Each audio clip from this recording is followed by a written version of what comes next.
Our next presenter is SangHyuk from University High School. He'll be proposing a projected Apnea-Hypopnea index to mitigate intrinsic pitfalls of conventional AHI and testing and its validity.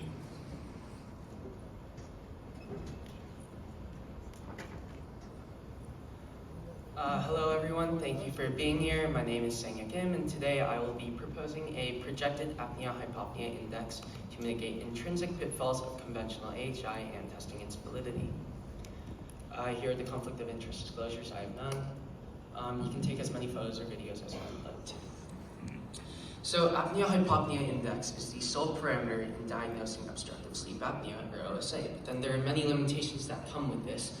Specifically, its inability to take into account the sleep stage and sleep position of the individual. And to be more specific, in the REM sleep stage, obstructive events become more severe, and in the supine sleep position, obstructive events become more severe. So in people with borderline misdiagnosis of obstructive sleep apnea, and due to this, there can be lots of night-to-night variability. And we can further optimize AHI by differentiating according to sleep stage and position pairings, and then integrating each of those pairings with weighted time. So our objectives here are to first propose and test projected AHI. So the goal is to correct the effect of the deviated sleep patterns caused by OSA, because in the current AHI diagnosis of obstructive sleep apnea, as I said, they neglect the sleep position and the sleep stage. And then after that, I will display the mathematical modeling process of PAHI. And in this, we will take into account the sleep stage and position by having the patients input their AHI values in each stage position pairing, and then we calculate that with the ideal proportion of time slept in each of those pairings. So in here, we have two subjects. So this first subject has an AHI value of 21.7, and most of the obstructive events happen during the supine sleep position. The second subject has an AHI value of 17.2. Most of the obstructive events happen in the REM sleep stage. So as you first look at this, you may think, well, the first subject might have more severe OSA. But in fact, this may not be true, because the second subject, whenever they are quote unquote sleeping in the supine sleep position, they are actually not sleeping, they are awake. So this may mean that the second subject has even worse OSA than the first subject. So this is why we are proposing this new PAHI. And we have an example of a subject who has AHI values of 20 in the REM supine sleep type, 5 in the REM non-supine, 15 in the non-REM supine, and 1 in the non-REM non-supine. And this is their actual percentage of sleep within each of those types. So 5% in the REM supine, 10% REM non-supine, 30% non-REM supine, and 55% non-REM non-supine. So what we do, we multiply corresponding values together, we add up those four numbers, and we get that this subject has an AHI value of 6.55. And now this is the same exact subject, but this time we provide the ideal sleep type percentage. So this is just numbers I threw out because just a higher REM proportion and higher supine proportion of sleep. So we do the same thing, we multiply corresponding values, and we get that this subject has a PAHI of 10.5. So this person may actually have even worse obstructive sleep apnea than we may see with just a normal AHI value. So we generated an ideal PAHI formula with pulse sonography data from 846 subjects. And 337 of those subjects exhibited all four of those sleep types, shown by this table over here. And then when testing PAHI, we generated a confusion matrix. We had the ideal PAHI, I will explain what the ideal PAHI is later. We had the ideal PAHI as the gold standard values, and the conventional AHI as the predicted values. We had cutoff values of 5 for both of those. And this was our main method of testing PAHI. And our target analysis groups were the false positive and false negative outcome groups, because this is where PAHI and AHI disagree. And testing so we tested the validity of projected AHI by analyzing subjects who had borderline AHI results. So we categorized that as AHI results between 2 and 8. And we compared the sleep type parameters between each of those outcome groups. So here you see this is the mathematical model of projected AHI. So we will have multiple levels to each PAHI. So the nth level of PAHI is expressed as AHI-N, and and we will express the conventional AHI as AHI 0. So the formula for AHI-N consists of 4 coefficients, so AN, BN, CN, and DN, and then 4 variables, XA, XB, XC, and XT. And each coefficient and variable are paired, and then they are paired by corresponding with a sleep type. And then the coefficients are the proportion of time slept by those indicated of having no OSA by the previous projected AHI. And then the variables are the inputted values of the AHIs by the patient in each sleep type. And then this formula of PAHI utilizes recursive optimization. So this is because the nth AHI formula uses information provided by the n-1th AHI, more specifically within the coefficients. And in theory, there are infinite levels to PAHI, because as you can see here, we develop the coefficients using the false negative and true negative groups, right? Because these are the groups that are indicated of having no OSA by the original AHI. So we use the false negative and true negative groups, but the flaw with this is that in the false negative group, even though they are indicated of having no OSA by AHI, they actually are indicated of having OSA by the projected AHI.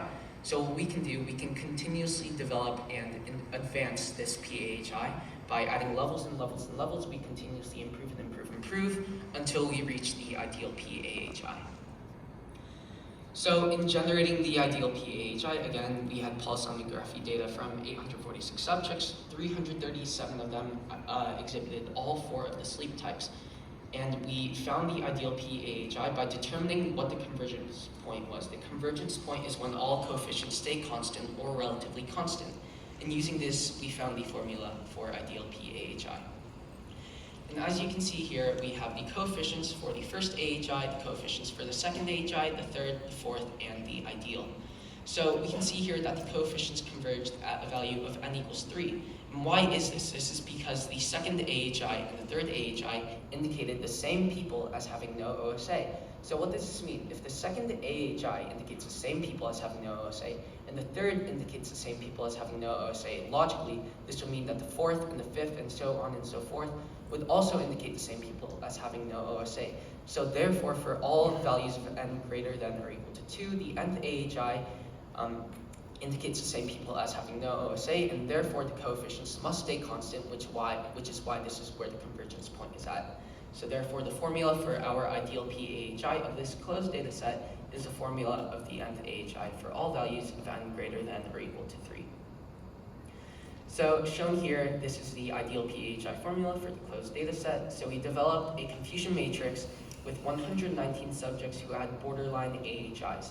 So we had 53 in the true positive group, the 43 in the true negative group, and 10 in the false positive, and 13 in the false negative group. And we focused primarily on the false negative and false positive groups. And below here, this table shows the mean PAHI and mean AHI. We can see that the true positive group and the false negative group have a higher mean PAHI than the AHI. And this is because the true positive and false negative groups are identified by the gold standard PAHI as having OSA, and the mean PAHI is less than the mean AHI in the false positive and true negative groups, because this is where the gold standard indicates these groups of having no OSA. And with this, we analyzed sleep and OSA severity parameters. So we saw that there were extremely similar results between the true negative and false positive outcome groups, and then the false negative and true positive outcome groups. And in the sleep efficiency, we saw that in the true negative group, it was an 89% sleep efficiency. False positive was 91% sleep efficiency, which is very, very similar. False negative and true positive had 78.9% and 87.5%, which is somewhat similar. We analyzed the sleep time parameters, and in the next slide, you will see that they are extremely similar between the true negative and false positive, and then the false negative and true positive. And sleep type AHIs, which you'll see in the following slide, they tended to increase with increasing PAHI outcome groups. And why does this support the validity of the PAHI model? This is because we see a similarity between the true negative and false positive groups, which are both indicated by PAHI as having no obstructive sleep apnea. The true negative, the false negative, and true positive outcome groups are similar, and they are both identified by PAHI as having OSA. So you can see here, these are extremely similar between the ones with OSA and ones with no OSA throughout each sleep type. And what you can see here is that the OSAs had less supine sleep percentage and the OSAs had more non-supine sleep percentage, and this could help support the fact that those with OSA tend to spend less time sleeping in the supine sleep position. And here we see the sleep type AHIs. These two are the ones with no OSA, and these two are the ones with OSA, indicated by PAHI. And we can see that the AHIs are greatest in the REM supine position, or REM supine type, and they are the least in the non-REM non-supine type, which again supports the fact that obstructive sleep apnea is more severe in REM and supine. So here we have a table of the sleep time parameters. You can see that between no OSA and OSA, there was not much of a difference between the REMs. It was 17.4% of sleep versus 16.7%, but there was a significant difference between the supines. So it was 57.5% and 41.9%, and this suggests that supine could be more detrimental than REM in the obstructive events.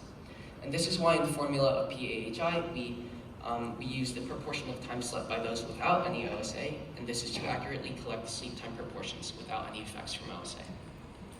And in conclusion, we can see that in an open data set, ideal PAHI is not a fixed formula, and a recursive optimization model can allow us to use the ideal PAHI formula in a large data set, and this can be extremely useful in machine learning as new data sets are added to the existing data. And projected AHI takes into account sleep position and sleep stage. It mitigates the night-to-night variability, and this can be very useful in sleep studies with borderline AHIs. Here are some limitations in future work. Some limitations of the study were that we did not take into account subjects who did not exhibit all 4 sleep types, so in the future, possibly, we could account for the absence of these sleep types, and then we can create additional math models for these instances. Thank you to the University of Iowa and UC Irvine, these following individuals. I will be presenting 2 poster boards from 12 p.m. to 1:15 p.m. tomorrow. Poster board 89 for the math model and 189 for the validity of projected AHI. Thank you.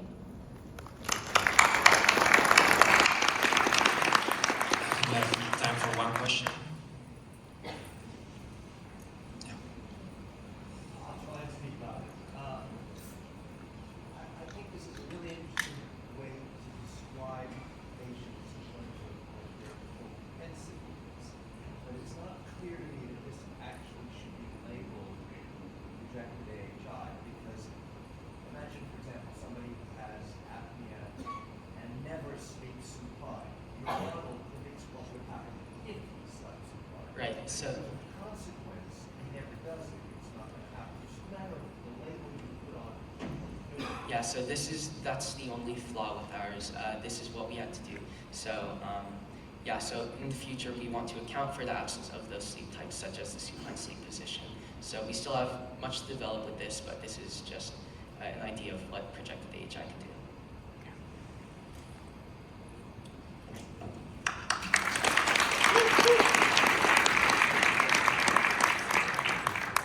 Right, so the next talk is going to be by Dr.